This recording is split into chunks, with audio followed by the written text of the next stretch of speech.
Muito bem, meus amados, nós estamos falando sobre o livro de Efésios nos domingos à noite. Hoje nós vamos estudar, vamos meditar no livro de Efésios, capítulo 2, versículo 11.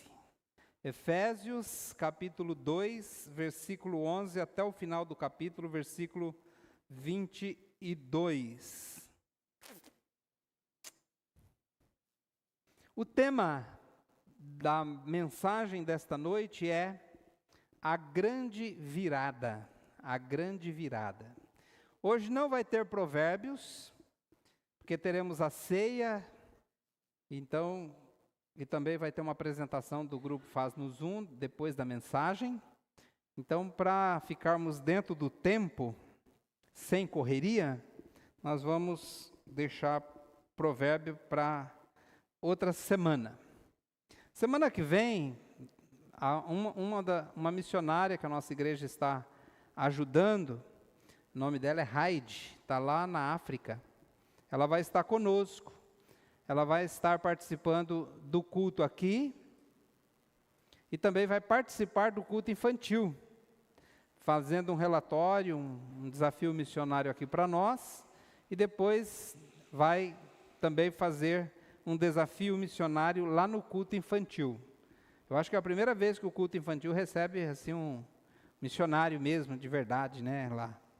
Então vai ser muito bom, missionário de verdade, que eu digo assim, um missionário que está em outro campo. Mas vai ser bênção. Daqui a pouco também minha esposa vai dar um aviso sobre um desafio muito importante que nós teremos aí pela frente. Então se prepare. Vamos orar? Senhor, quero agradecer por tua bondade, a tua graça, a tua misericórdia. Peço que teu Espírito Santo ilumine os olhos do nosso coração para compreendermos a verdade da tua palavra nesta noite.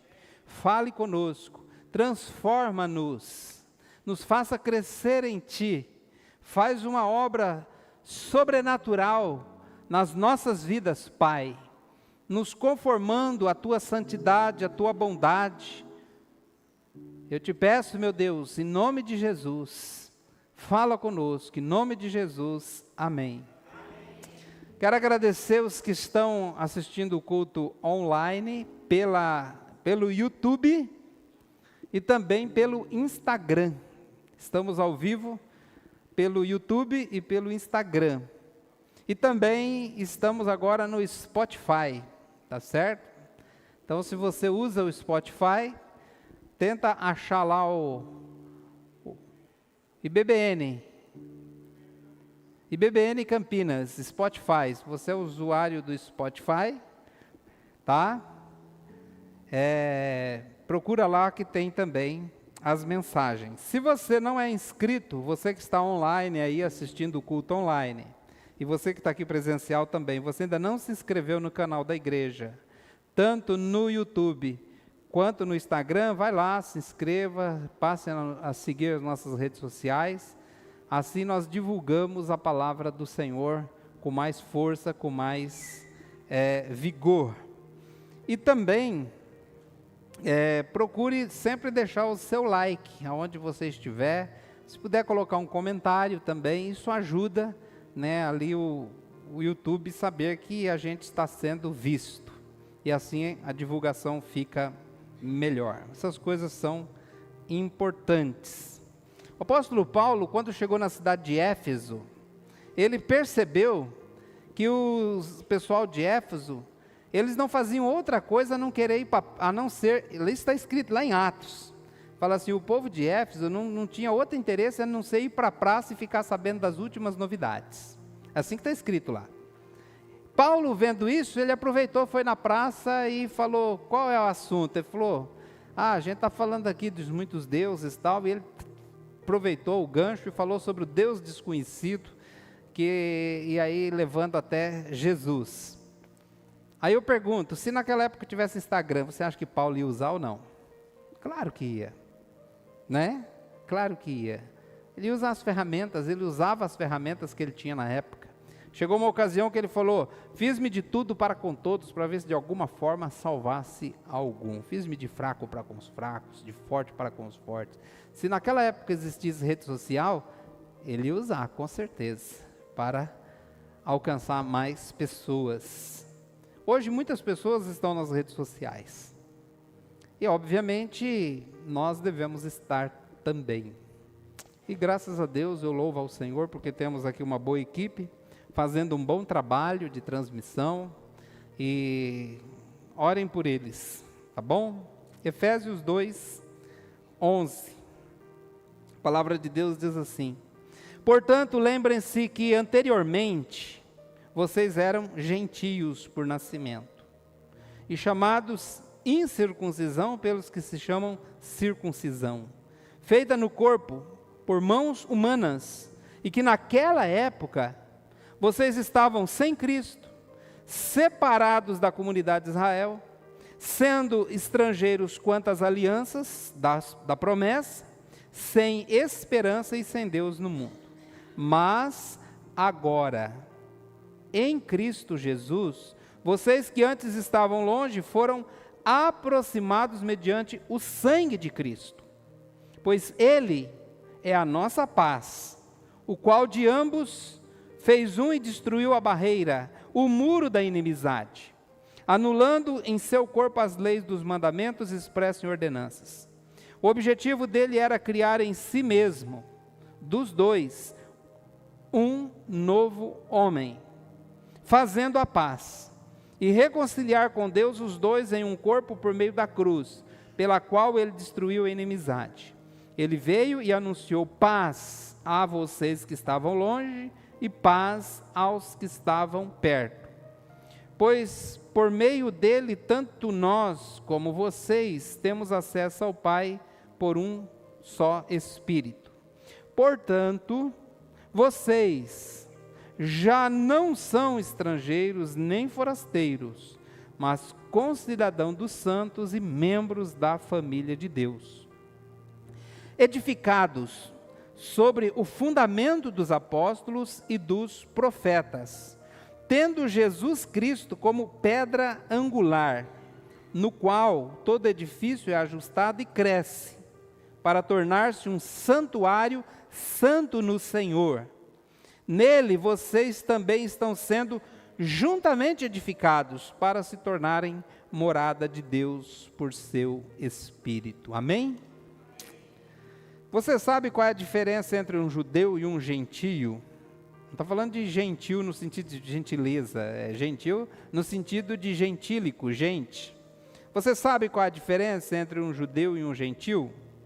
O gentil é todos os povos que não são judeus. Um judeu é não só uma etnia e não só uma cultura, mas principalmente num aspecto religioso. Então o judeu ele é descendente de Abraão, o povo escolhido.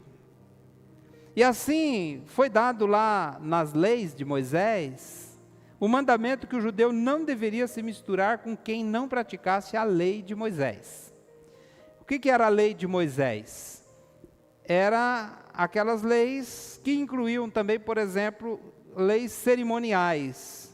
O judeu tinha que comer alimentos que eram aprovados pela lei e de não comer alimentos que não eram aprovados pela lei. Então eles tinham que separar os alimentos que ele iria comer de acordo com estas leis cerimoniais. Por exemplo, quando Daniel foi para a Babilônia, então chegando lá, tem um versículo em Daniel que diz: determinou firmemente no seu coração não se contaminar com a comida do rei. Algumas pessoas acham que a comida do rei era sacrificada a ídolos, por isso ele não podia se contaminar. E não é isso. Ele não podia se contaminar porque não eram separadas de acordo com a lei de Moisés. Eles serviam os alimentos, e vou dar um exemplo aqui, talvez não tenha nada a ver com isso, mas, por exemplo, os babilônicos, eles consumiam carne de porco. O judeu não pode nem chegar perto, nem tocar. Então lá, talvez eles usavam a gordura do porco, por exemplo, para fritar as coisas e temperar as coisas. Então, Daniel, como um bom judeu, ele não podia se contaminar com a comida do rei nesse sentido cerimonial. E ele pediu para não se contaminar. Aí o copeiro falou, mas você vai comer o quê? Porque tudo aqui é temperado com banha de porco. Por exemplo, não estou dizendo que é assim, mas poderia ser alguma coisa assim que contaminava toda a comida. Ele falou, nos dê apenas legumes, é suficiente. Então, aí ele agradou a Deus, porque ele estava vivendo dentro deste contexto. Então, o judeu ele não poderia se misturar com o gentio, porque o gentio não adorava a Deus, nem obedecia à lei de Moisés. Então, eles eram proibidos de ter qualquer tipo de relacionamento com um gentio. Mas eles também não entenderam muito bem o que isso significava e acabaram criando um muro de separação entre esses povos. E aí, então, de acordo com alguns escritos sobre a cultura judaica daquela época, diz que um judeu ortodoxo, todos os dias ele agradecia a Deus por 3 coisas. Primeiro, por não ter nascido mulher. Segundo, por não ter nascido gentil. E terceiro, por não ter nascido cachorro. Então, era agradecer a Deus todos os dias por isso. Então, havia uma inimizade, como Paulo descreve ali, uma inimizade entre o judeu e o gentio. Nós somos o quê? Nós somos gentios, por natureza, por nascimento, porque, a não ser que tenha algum judeu aqui. Não? Então, como não tem nenhum judeu aqui, eu não vou me ater à parte que ele fala sobre os judeus, eu vou me ater à parte que ele fala sobre os gentios. E é isso a nossa mensagem, tá certo? Então, vamos direto ao ponto. O que é que o apóstolo Paulo quer que nós entendamos aqui? O que é que ele quer que a gente entenda aqui? O que ele quer que nós entendamos é o seguinte: nós, os gentios, não éramos nada no reino espiritual, mas agora, por meio de Jesus, nós nos tornamos membros da família de Deus. Amém? Essa é a minha mensagem central. Se tem alguma coisa que eu gostaria que você guardasse, que você levasse no seu coração, é isso aqui, ó. Nós não éramos nada no reino espiritual, mas por meio de Jesus, nós nos tornamos membros da família de Deus. Fácil de guardar, simples de guardar. Essa é a mensagem de Efésios 2, 11 a 22. Ou seja, houve uma grande virada na vida dos gentios. De estrangeiros desprezados, nos tornamos membros da família real, filhos do rei, com todos os direitos inerentes a esta nova cidadania. O apóstolo Paulo, então, nos esclarece aqui no texto 3 fatos sobre o que Deus fez com o povo gentil. 3 fatos. Qual foi o primeiro? Ele mostra, então, a condição do gentil sem Jesus. Volta lá para o versículo 11 e 12. Vamos ver novamente. Coloca aí para mim. Versículo 11 e 12. Ele diz, portanto, lembrem-se de que antes vocês... Então, Paulo, ele era judeu. Paulo era judeu. E ele estava escrevendo para um povo não judeu, para um povo gentil. Então ele fica usando essa expressão, porque nós, porque vocês, porque dos dois. Então precisa entender, eu vou ler colocando essa expressão do jeito que ele fala. Portanto, lembrem-se de que antes vocês gentios, eram gentios por nascimento, chamados incircuncisão pelos que se chamam circuncisão. O que significa isso, chamados incircuncisão? Numa versão mais clássica diz incircunciso. Era um xingamento. Era um xingamento. Chamar de incircunciso era um jeito de desprezar, dizer que você é abaixo do nível, que você é, como dizia o Kiko, gentalha. Não se misture com essa gentalha. Esse povo que não tem promessa, esse povo que não conhece a Deus, esse povo que não segue, não adora a Deus de acordo com a lei. Não se misture com essa gentalha, não se misture com esse incircunciso. Para quem não sabe o que é circuncisão, assim o povo de Israel ele era identificado, e eu acho que é até hoje, por uma cirurgia feita no pênis, que é aquela circuncisão. Né? Alguns por questões medicinais, tal, hoje em dia ainda fazem. Mas era um símbolo do judeu. E eles aceitavam pessoas que não eram judias por nascimento, mas através de um negócio chamado de proselitismo, aonde eles traziam essa pessoa, ele tinha que fazer a circuncisão, cumprir os rituais judaicos, ele se tornava um judeu também, conhecido como prosélito. Então, quando eles queriam afrontar um gentio, ele falava, seu incircunciso. Era um jeito de desprezar, de menosprezar. E aí, ele continua dizendo que estavam, versículo 12, ele fala, naquela época, antes de Jesus entrar na vida do povo gentil, naquela época, vocês gentios estavam sem Cristo, separados da comunidade de Israel, quer dizer, vocês não tinham as promessas de Israel, não eram para vocês, sendo estrangeiros quanto às alianças da promessa, sem esperança e sem Deus no mundo. Então essa era a condição do povo gentil. Não tinham os privilégios do povo de Israel, não conheciam as promessas da aliança, viviam no mundo sem Deus e sem esperança. Segundo lugar, nós vemos aqui o que Jesus fez pelo povo gentil, a partir do versículo 13. Coloca aí para mim, versículo 13. Agora, porém, então ele muda ali. Agora ele está falando do tempo presente. Agora, porém, em Cristo Jesus, vocês gentios, que antes estavam longe, foram aproximados pelo sangue de Cristo. Então, aqui nós temos algo muito importante, que é o sangue de Cristo. Que o judeu, mesmo o judeu crente, achava que Jesus tinha morrido só pelo povo judeu e que a salvação era para alcançar só o povo judeu. Mas aí vem um mistério que oculto desde os tempos passados, que Deus iria incluir o povo gentil, todos os povos, todas as nações, também na salvação. Isso inclui a nós também. Amém, irmãos? Então, nós, pelo sangue de Cristo, que nos alcançou, que pagou a pena dos nossos pecados, nós fomos aproximados. Versículo 14. Pois ele, Jesus, é a nossa paz, o qual de ambos, judeu e gentil, fez um povo, destruiu a barreira, o muro da inimizade. 15. Anulando no seu corpo a lei dos mandamentos expressos em ordenanças. Então o que ele está dizendo aqui? Que os gentios antes da cruz, ou seja, a humanidade antes da cruz, era dividida entre judeu e gentil. E que Jesus, mediante o seu sangue, ele uniu esses dois povos. Versículo 13, então ele diz, os que estavam longe foram aproximados. Versículo 14, de ambos fez um e destruiu o muro da inimizade.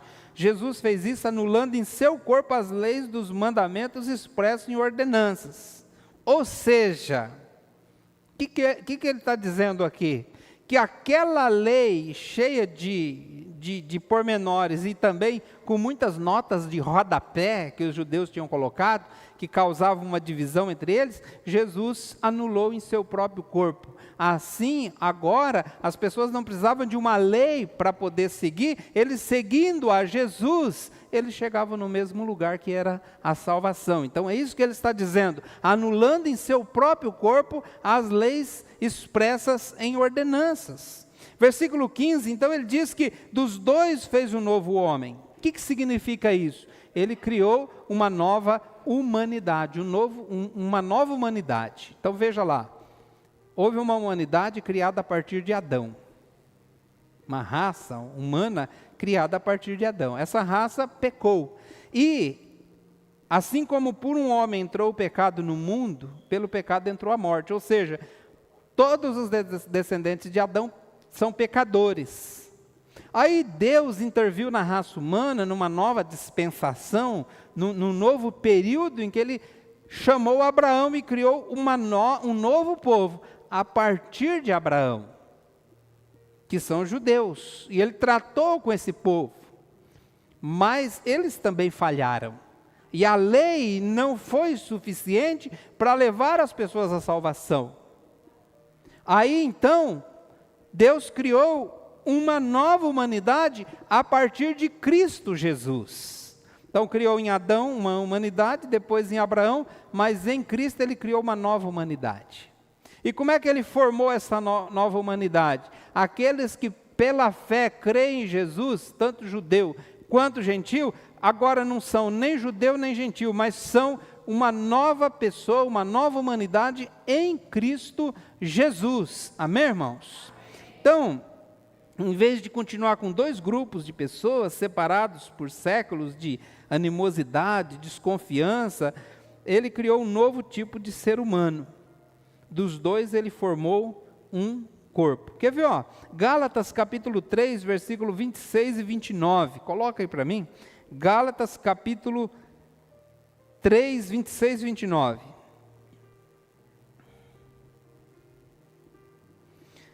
Ele diz assim, ó: todos vocês são filhos de Deus por meio da fé em Cristo Jesus. 27. Pois os que em Cristo foram batizados vestiram-se de Cristo. Não há, ou seja, em Cristo, nesta nova família, nesta nova realidade, não há judeu, nem grego, nem escravo, nem livre, nem homem, nem mulher, pois todos são um em Cristo Jesus. E o versículo 29, se vocês são de Cristo, são descendência de Abraão e herdeiros segundo a promessa. Aonde que Deus fez aquela promessa para Abraão, em ti serão benditas todas as famílias da terra, aí ele está dizendo, então pela fé vocês agora são herdeiros desta promessa. Amém? E o versículo 17, ele diz que Deus nos deu então em Cristo pleno acesso ao Pai por um só Espírito. Então foi isso que Jesus fez por nós, o povo gentil. Ou seja, Cristo nos une. Agora, não apenas com Deus, mas também uns com os outros, eliminando assim qualquer tipo de divisão no corpo de Cristo. Terceiro lugar, temos aqui a nova realidade dos gentios em Cristo. A nova realidade dos gentios em Cristo, versículo 19 ao 22. Coloca aí para mim.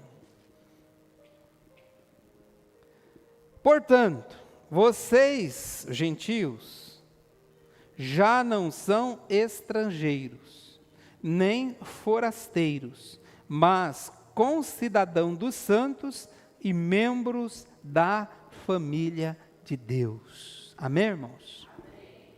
E agora continua, versículo: edificados sobre o fundamento dos apóstolos e dos profetas, tendo Jesus Cristo como pedra angular, no qual todo edifício é ajustado e cresce, para tornar-se um templo santo no Senhor. Nele, ou seja, em Jesus, vocês gentios, também estão sendo edificados, juntos, para se tornarem morada de Deus por seu Espírito. Uma grande virada. Agora nós somos membros da família de Deus, e juntos formamos um templo para a morada de Deus. Portanto, irmãos, como igreja nós somos chamados a viver em unidade, a viver em unidade, sendo habitados pelo Espírito Santo de Deus. Por isso que nós sempre falamos aqui, igreja não é um lugar para frequentar, igreja é uma família para pertencer. Amém? Esse texto tem muitas aplicações práticas dentro desse ensino tão precioso do apóstolo Paulo, e eu vou fazer 5 aplicações práticas.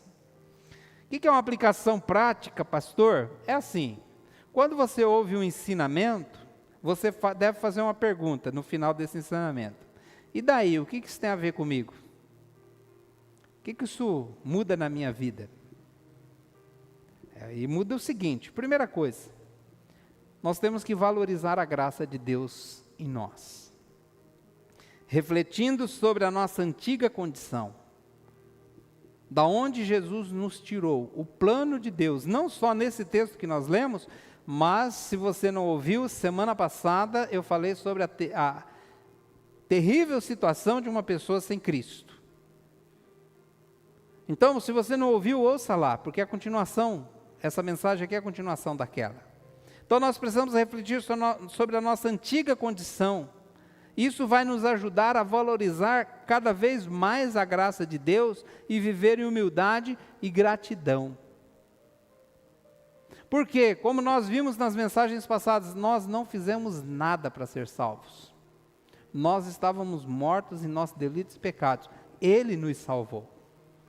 Então o apóstolo Paulo, na vida dele, ele deixou muito claro que ele era um escravo de Cristo pelo amor que Cristo demonstrou a ele decidiu dar todos os restantes dos seus dias a ele por gratidão. Assim deve ser o coração de um crente, cheio de gratidão. Amém. Segunda aplicação prática, irmãos, a igreja tem que ser acolhedora. A igreja tem que ser acolhedora. Ele fala que Jesus Cristo quebrou as barreiras da inimizade, quebrou o muro da divisão. Não há mais judeus nem gentios, nem escravo nem livre.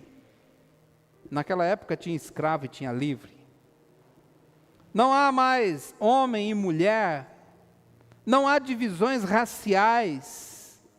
E por isso nós somos chamados por Cristo a eliminar preconceitos e acolher as pessoas com amor. Devemos ser uma igreja acolhedora, acolhedora de novas pessoas. Eu sei que é gostoso se reunir com as pessoas que nós já conhecemos e que nós nos identificamos e que nós já temos afinidade. Mas e quando aparece uma pessoa nova aqui na igreja? Como é que ele se sente? Como que você se sente se você for num lugar que você não conhece ninguém? E ainda um lugar que você está desconfiado que se realmente aquilo vai ser bom para você ou não. É assim que muitas pessoas vêm à igreja. Será que... Porque eu me lembro de um cunhado meu, o Edson, hoje ele é pastor da igreja presbiteriana lá em Maringá. Ele contou o testemunho, ele falou que um amigo dele, um amigo nosso, convidou ele para ir à igreja. E ele falou, não, domingo eu vou lá na igreja com você, que você está me convidando. Mas desconfiado, com medo, que os crentes iam aprontar alguma com ele lá no culto. Aí, durante a semana, ele conversou com outro amigo, falando assim, olha, fui convidado para ir lá na igreja, e eu vou. Ele falou, você está ficando doido? Ele falou, por quê? Ele falou, porque eu ouvi falar que depois que você entra lá, estranca as portas. E enquanto você não se converter, eles não abrem a porta, não deixam você sair mais. Você falou, então não vou não. Eu não vou. Mas só que ele tinha prometido, ele estava com vontade de ir, eu acho que o Espírito Santo estava trabalhando no coração dele, ele foi. E era uma igreja que não tinha essa parede ali na frente, a porta já dava para a rua. Ele sentou no último banco, no canto, de jeito que a hora que ele prestasse atenção, a hora que alguém fosse fechar a porta, ele... Perna para que te quero. Mas não fecharam a porta, mas fizeram um apelo. E aí, na hora do apelo, ele falou que sentiu muita vontade de entregar a vida para Jesus, e na hora da oração ele confessou com fé que Jesus é o Salvador dele. Aí o pastor falou, então se você fez essa oração, vem aqui à frente que eu vou orar por você. Ele pegou e, bora, eu vou nada, vou nada, Então, temos que entender que muitas vezes a pessoa vem e ele ouve coisas, vão tomar seu dinheiro, junta 3, 4, bota a mão na tua cabeça, expulsa seus demônios, e assim, um monte de coisas que às vezes até acontece mesmo em alguns lugares por aí, irmãos. Então nós temos que entender que a pessoa que vem à igreja, ele vem meio com o pé atrás, é normal. Ele não tem, às vezes, uma imagem muito boa de igreja, de pastor, essas coisas. Bom, nós temos que ser acolhedores. Abra a sua Bíblia em Atos 2:47. Atos 2:47.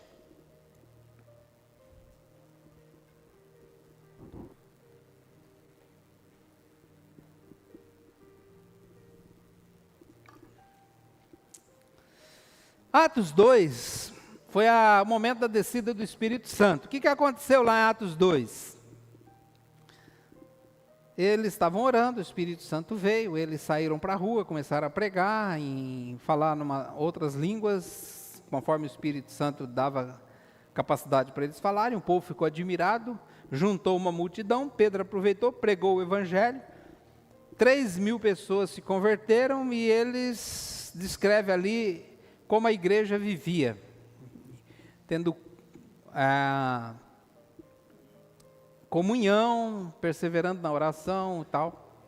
Aí o texto termina dizendo o seguinte, olha que interessante. Louvando a Deus e tendo a simpatia de todo o povo. Tendo o que, irmãos? Simpatia. O que é simpatia? Aquele lugar que você, aquela pessoa que te dá um bem-estar, uma alegria. Então, simpatia de todo o povo, simpatia dos de fora ali. Olha que interessante isso aí, ó. E o Senhor lhes acrescentava diariamente os que iam sendo salvos. Como é que eu interpreto esse versículo? Como que eu entendo esse versículo? Eu entendo o seguinte, aquele povo vivia uma fé pura, simples, alegre, disposta em Cristo Jesus, vivendo como uma família saudável. Algumas pessoas, e eles falavam muito mal já do começo da igreja ali, né? Até inclusive, um historiador judeu dizia que levantou-se um fake news naquele tempo dos apóstolos, dizendo que na hora da ceia, os cristãos comiam os bebês. Isso já existia naquela época, fake news. E as pessoas falam, eu não vou num lugar desse. Então, mas quem ia, qual o sentimento que ele tinha lá quando ele ia? Tendo a simpatia de todo o povo. Então, como é que eu interpreto esse versículo? Eu interpreto assim, ó, primeiro, a pessoa ia na reunião dos crentes, dos cristãos. Chegando lá, ele era acolhido muito bem. O povo era simpático com ele. Ele gostava de estar ali naquela reunião. Ele achava bacana aquele povo simpático. O que ele fazia? Ele voltava outra vez. E voltava outra vez. E de repente ele já estava meio que misturado com aquele povo. E depois de um tempo que ele estava no meio daquele povo, Deus acrescentava a ele por meio da salvação aquele povo. Então eu acho que o que acontecia é que eles primeiros vinham, ficavam e depois se convertiam. Às vezes a gente quer primeiro converter a pessoa para depois trazer para a igreja. Ou então quer que a pessoa venha no primeiro culto e já se converta. Irmãos, eu acho que não é bem assim que funciona.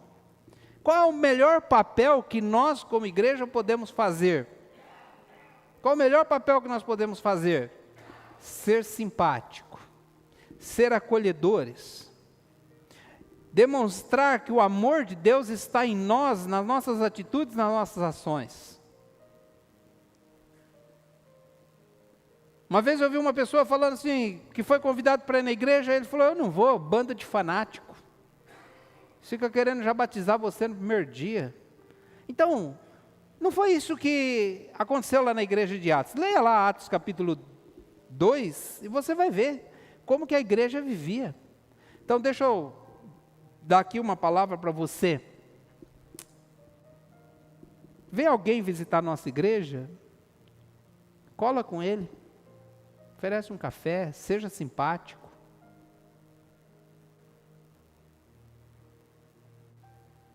Seja acolhedor. Amém, irmãos? Terceira, devemos ser agentes da reconciliação. O cristão tem que ser um reconciliador. Cristo nos reconciliou com Deus e com as pessoas. Assim devemos promover a paz. Somos promotores da paz. Devemos restaurar relacionamentos quebrados. Devemos trabalhar para resolver conflitos entre famílias. Devemos ser pacificadores numa sociedade violenta, espalhando o amor de Deus entre as pessoas. 4. Devemos valorizar a unidade da igreja.